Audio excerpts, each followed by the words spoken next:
If you get told that you're too nice for your own good, or you find that you put so much time and effort into looking after other people that you never quite get around to looking after yourself, then this is for you. I'm Andrew Kane, a solution-focused therapist and coach, and I'd love to help you break that people-pleasing habit and start being as good a friend to yourself as you are to everybody else. In this video, I'd like to show you how you can make change more powerful by keeping things simple. Because when you start reading lots of the books and articles around people-pleasing and approval-seeking and codependency, what you'll find is that they often make things really complicated. And this can have two damaging effects.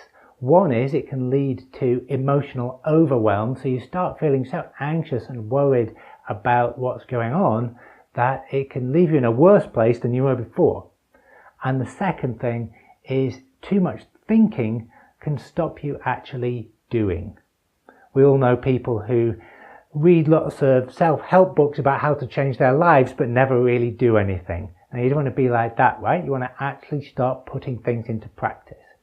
So I'd like to offer you a way to think about the pattern that's really clear and simple and practical, and that points to some very clear things that you can do to start making things better and better and better for yourself. And it goes like this. So the people-pleasing pattern tends to start first of all by feeling bad about yourself.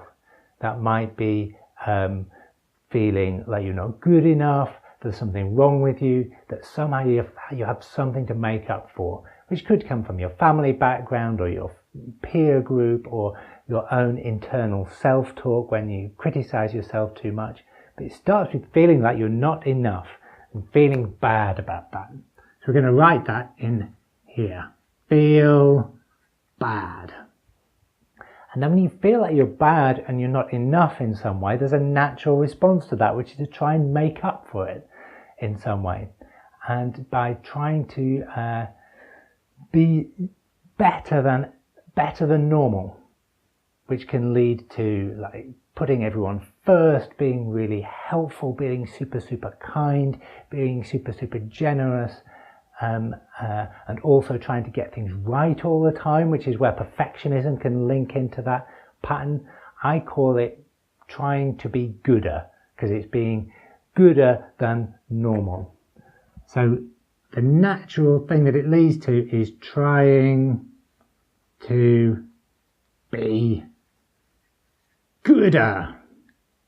I must be better than normal. When you're trying to be really good and put people first all the time, then that has some negative effects. One is that it starts teaching the world to also put you second. So then you start missing out on things that would help you in your life and help you thrive and flourish. And the second thing is that in your actions, what you're doing is you're treating yourself in a very rejecting way. You end up kind of covertly bullying yourself, being a bully to yourself. That's not great, right? That's going to make you feel worse. Not only is everyone else treating you badly, you're treating yourself badly too. So then this, of course, just leads to you feeling worse. So then you're stuck in a pattern, right? And you might have seen this pattern, but often there's one third piece that holds it in place and stops you changing, which is a bunch of unhelpful beliefs that you might have picked up from school or your parents or your friends or books or like a religion or other like belief system that you've taken on board. And these can keep you stuck. It's like beliefs. I'll give you some examples, like you should always put other people first. Looking after yourself is selfish and bad. Conflict is wrong and to be avoided. All those kinds of things. And these hold the pattern in place like a big hoop here. I'm going to put a hoop in here, there we go, of unhelpful beliefs that keep things stuck. And this is why trying to just change one part of the puzzle often doesn't work.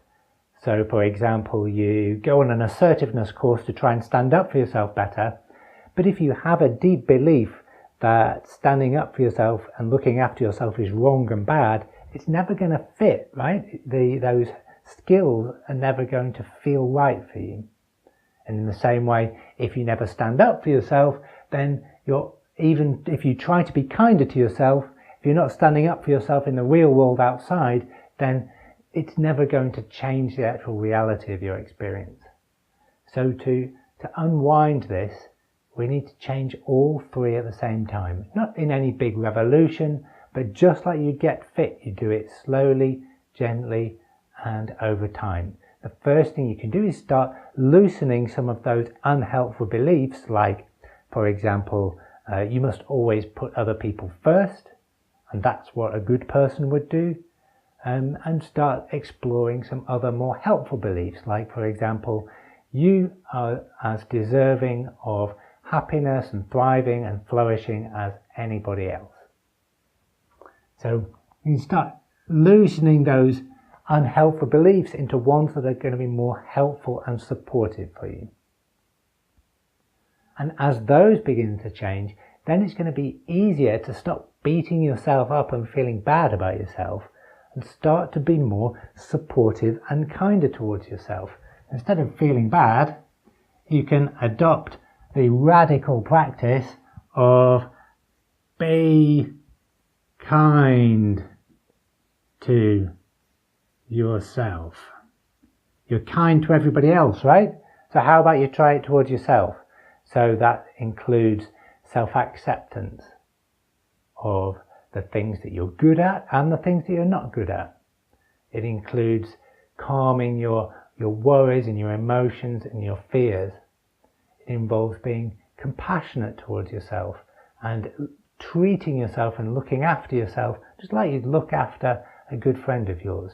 These are all skills that you can learn. You might not be used to them, but they're things that you can learn and practice and get better at. Then when you're feeling more okay in yourself, then it's going to feel more natural to stand up for yourself, right? Because you don't have to try and be better than good all the time. You can just be an equal with everybody else. That's when you can start to stand up for yourself, which is like your assertiveness skills, your negotiating, and finding your own equal place in the world. Now, a lot of people find it difficult at first to stand up for themselves because they've got one of those unhelpful beliefs that that's a bad thing to do. So what I suggest to start with is you start by standing up for what's fair. If you're an equal person, then you can start standing up for what's fair in the world, which includes being fair to yourself. So then this is going to go in here.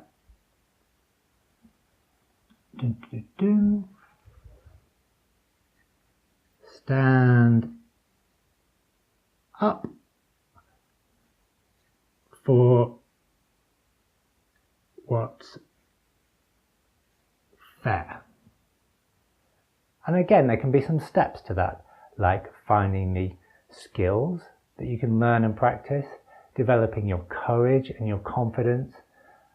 But these aren't magic. These are all things with a bit of help and guidance that you can learn over time.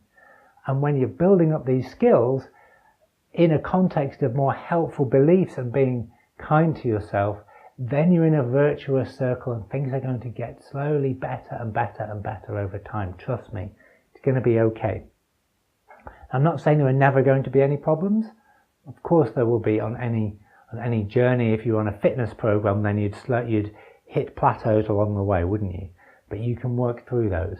And if you'd like some help around that, you can pick up a copy of my free ebook of the 5 most common roadblocks on the path of change around people pleasing, just by clicking on a link close to this video, and I'll send that to you straight away. So I hope you found this helpful, and I really wish you well on becoming as good a friend to yourself as you are to everybody else.